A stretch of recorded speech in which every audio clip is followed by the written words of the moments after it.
할렐루야. 8월 27일 하나님의 말씀 나누겠습니다. 본문은 갈라디아서 5장 25절 말씀입니다. 만일 우리가 성령으로 살면 또한 성령으로 행할지니, 성령님과 동행하는 삶이라는 제목으로 이 말씀을 나누고자 합니다.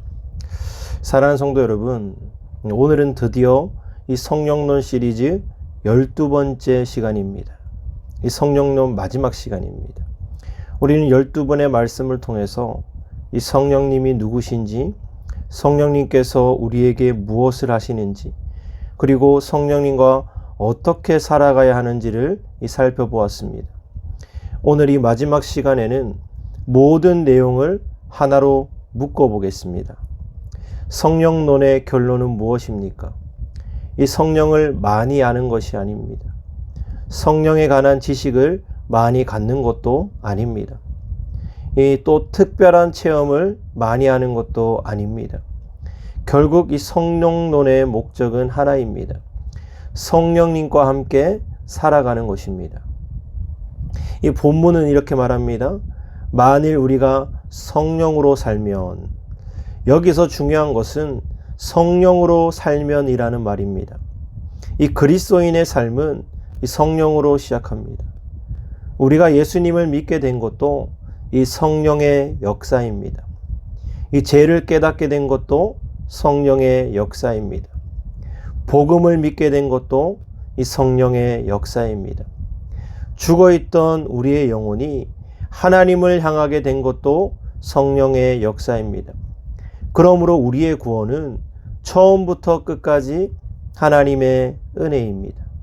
내가 똑똑해서 예수님을 믿은 것도 아닙니다. 내가 의로워서 하나님께 나아간 것도 아닙니다. 성령께서 죽어있던 우리를 살리셨습니다. 그래서 우리는 예수 그리스도를 믿게 되었습니다. 그런데 이 문제가 생겼습니다. 처음에는 성령으로 시작했는데 살아가는 것은 내 힘으로 하려고 하는 것입니다. 예수님을 믿는 것은 은혜로 받았는데 그 이후의 삶은 내가 노력해서 하나님께 인정받으려고 합니다. 기도도 그렇고요, 거룩해지는 삶도 그렇고, 봉사도, 사역도, 신앙생활도 전부 내 힘으로 하려고 합니다. 그러면 이 지칩니다. 왜냐하면 하나님의 일은 인간의 힘으로 하는 것이 아니기 때문입니다. 하나님의 일을 인간의 힘으로 하려고 하면 지칩니다. 바울은 이 갈라디아서 3장에서 이렇게 묻습니다. 너희가 이같이 어리석으냐? 성령으로 시작하였다가 이제는 육체로 마치겠느냐? 이것이 오늘 우리에게 중요한 질문입니다. 성령으로 시작했는데 어느 순간 나의 삶이 육체로 살아가고 있지는 않습니까? 성령으로 산다는 것은 내가 아무것도 하지 않는다는 뜻이 아닙니다.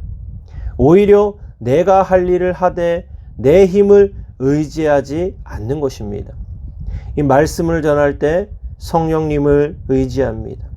죄와 싸울 때 성령님을 의지합니다. 사람을 사랑할 때 성령님을 의지합니다. 가정을 섬길 때 성령님을 의지합니다. 교회를 섬길 때 성령님을 의지합니다. 우리는 이렇게 고백해야 합니다. 주님, 저는 아무것도 할 수 없습니다. 그러나 성령님께서 함께 하시면 할 수 있습니다. 이것이 성령으로 사는 삶입니다. 본문 마지막에 이렇게 말씀합니다. 또한 성령으로 행할지니. 여기서 이 행한다는 것은 한 번의 특별한 경험을 의미하지 않습니다. 계속해서 걸어가는 삶을 의미합니다. 오늘도 성령님과 함께 걷고, 내일도 성령님과 걷고, 다음 주에도 성령님과 걷는 것입니다.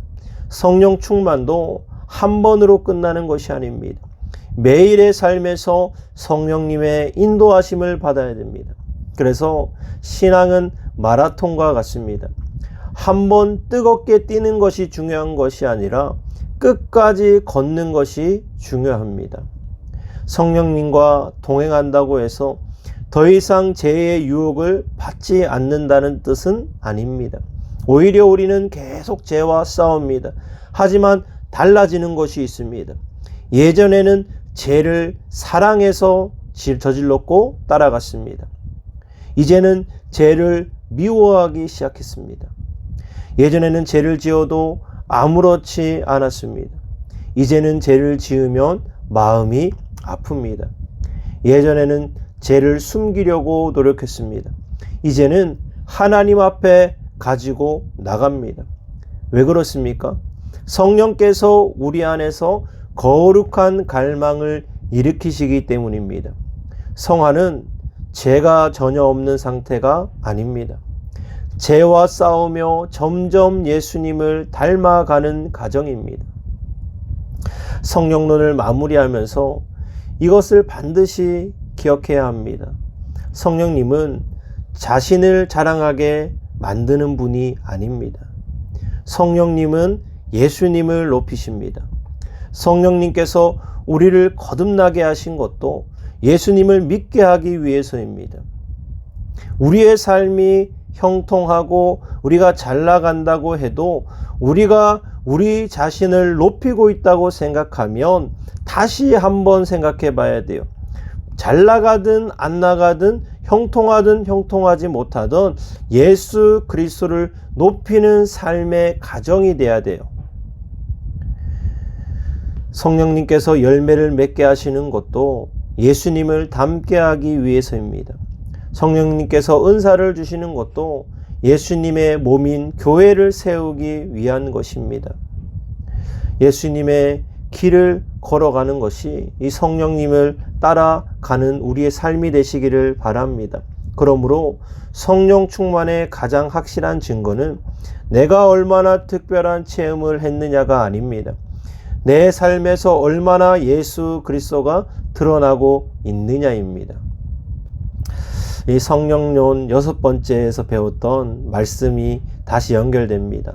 사랑, 희락, 화평, 오래 참음, 자비, 양선, 충성, 온유, 절제.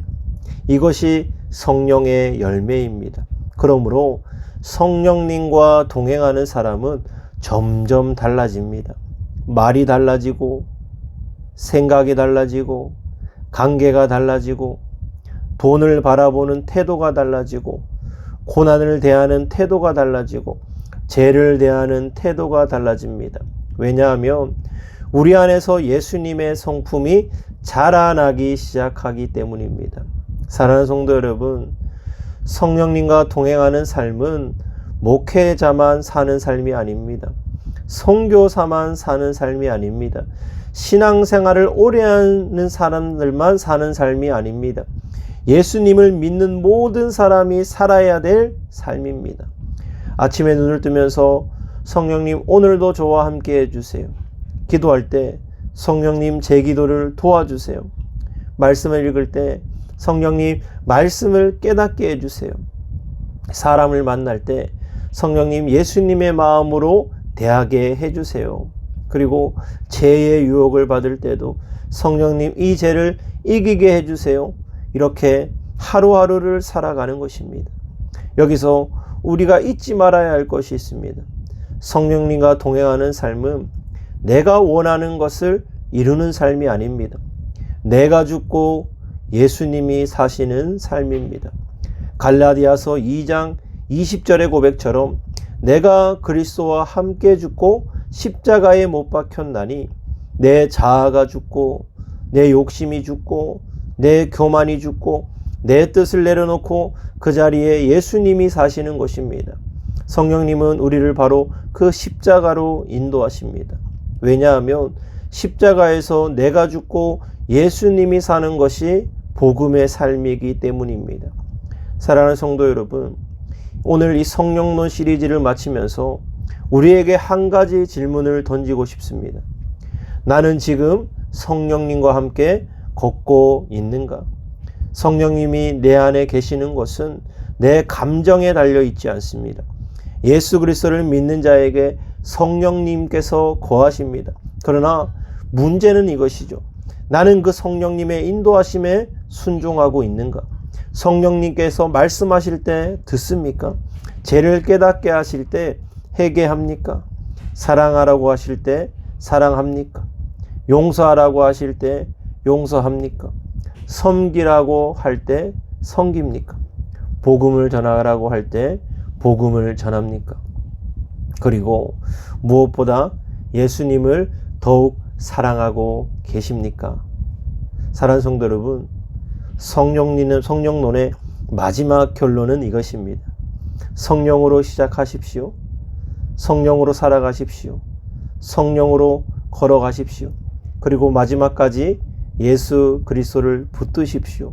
우리의 능력이 아닙니다. 우리의 의가 아닙니다. 우리의 열심도 아닙니다. 오직 십자가의 은혜입니다. 우리를 구원하신 분도 예수님이시고 우리를 거룩하게 하시는 분도 성령님이시며 우리를 끝까지 붙드시는 분도 하나님이십니다. 그러므로 오늘도 우리가 이렇게 고백하면서 나아가기를 원합니다. 성령님, 제 평생의 동행자가 되어 주십시오.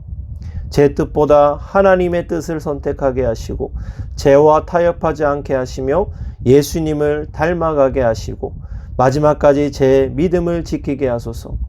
제 삶의 마지막 순간까지 오직 예수 그리스도를 드러내게 하소서. 우리의 삶이 예수 그리스도를 드러내는 삶이 되기를 주님의 이름으로 축원을 드립니다. 아멘.